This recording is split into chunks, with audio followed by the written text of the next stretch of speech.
Guys, today's video I'm going to show you how to fix or update your Spotify location. So if you would like to update your Spotify location, you're going to have to get logged into your account via a web browser. Once you're inside the web browser, get logged into your Spotify account, then tap on Edit Personal Info.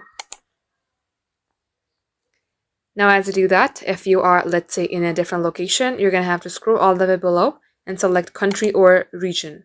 And let's say if you are in maybe, let's say, Germany, you will be able to see the option of Germany as well if you turn on your location. Now in my case, I'm just in this place right here, so that is the only option that is visible. If you go search for update Spotify location and tap on change your country or region settings, it will say if you have a premium, you're going to have to update.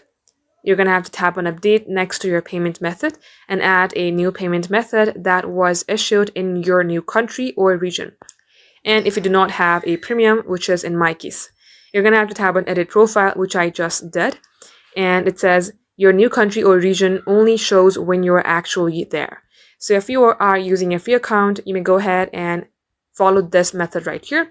If you are using a pro account, follow this one. This is how it's done, guys. Thank you for watching.